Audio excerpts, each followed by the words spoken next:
Assalamualaikum warahmatullahi wabarakatuh. Bertemu lagi dengan saya Putri Francisca. Pada video kali ini saya akan membahas kaitan antar unsur dalam sebuah karya sastra fiksi. Nah, di sini saya menggunakan contoh novel Astirin Mabela karya Suparto Brata. Nah, pada penasaran bukan? Sebelum lanjut pembahasan, teman-teman semua jangan lupa like, comment, share, dan subscribe supaya tidak ketinggalan video-video saya yang berikutnya.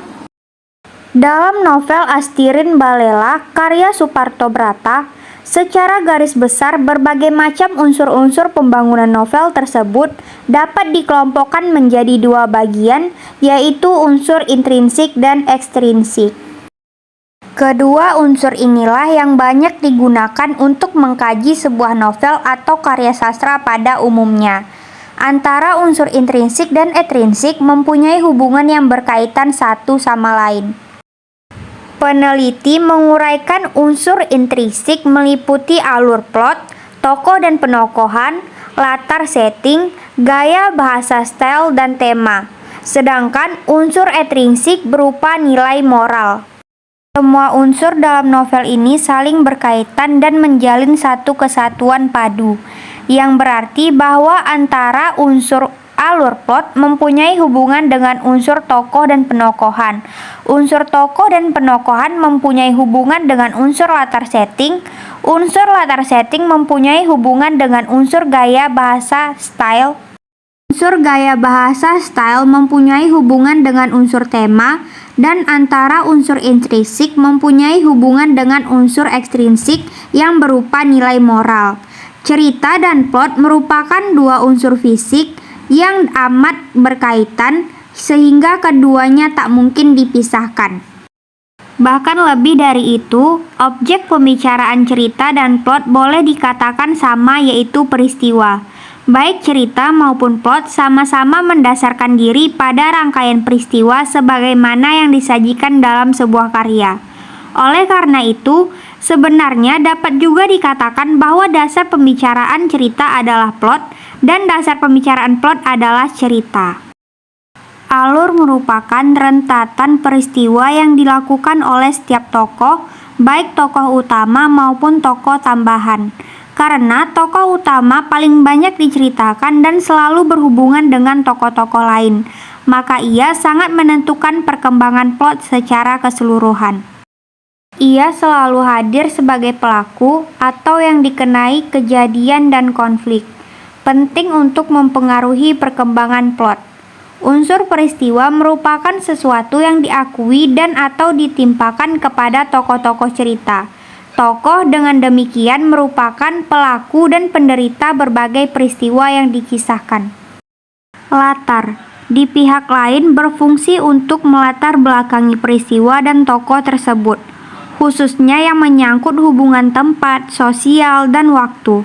Antara latar dan penokohan mempunyai hubungan yang erat dan bersifat timbal balik. Sifat-sifat latar tersebut banyak hal yang mempengaruhi sifat-sifat tokoh. Bahkan barangkali tak berlebihan jika dikatakan bahwa sifat seseorang akan dibentuk oleh keadaan latarnya. Hal ini akan tercermin, misalnya sifat-sifat orang desa yang jauh di pedalaman akan berbeda dengan sifat-sifat orang kota. Cara berpikir dan bersikap orang desa lain dengan orang kota. Di pihak lain juga dapat dikatakan bahwa sifat-sifat dan tingkah laku tertentu yang ditunjukkan oleh seseorang tokoh mencerminkan dari mana dia berasal. Jadi, ia akan mencerminkan latar. Latar berhubungan langsung dan mempengaruhi pengaluran dan penokohan. Latar sebagai bagian cerita yang tak bisa dipisahkan, begitu juga dengan bahasa. Bahasa dalam sastra pun mengembangkan fungsi yang utama, yaitu fungsi komunikatif. Tema sebagai sebuah cerita tidak mungkin disampaikan secara langsung, melainkan hanya secara implisit melalui cerita. Unsur-unsur cerita yang lain, tema dikelompokkan sebagai fakta cerita, tokoh, plot, latar yang bertugas mendukung dan menyampaikan tema tersebut. Di pihak lain, unsur-unsur tokoh dan penokohan, plot, latar, dan cerita dimungkinkan menjadi padu dan bermakna jika dikaitkan oleh sebuah tema. Tema bersifat memberi koherensi dan makna terhadap keempat unsur tersebut, dan juga berbagai unsur fiksi yang lain. Tokoh-tokoh cerita, khususnya tokoh utama, adalah pembawa atau pelaku cerita. Dengan demikian, tokoh-tokoh cerita inilah yang bertugas untuk menyampaikan tema yang dimaksudkan. Hubungan antar unsur intrinsik dan ekstrinsik terlihat pada bagan tersebut. Hubungan antar unsur intrinsik dan ekstrinsik dengan adanya hubungan antar unsur intrinsik dan ekstrinsik yang bersangkutan di atas, maka terjadi sambung sinambung secara berurutan, sehingga diperoleh kejelasan isi antar unsur yang satu dengan yang lain yang saling berkaitan dan menjalin kesatuan yang terpadu. Baik, sekian pembahasan dari saya tentang kaitan antar unsur dalam sebuah karya sastra fiksi. Semoga bisa membantu teman-teman semua. Terima kasih kepada yang sudah menyaksikan.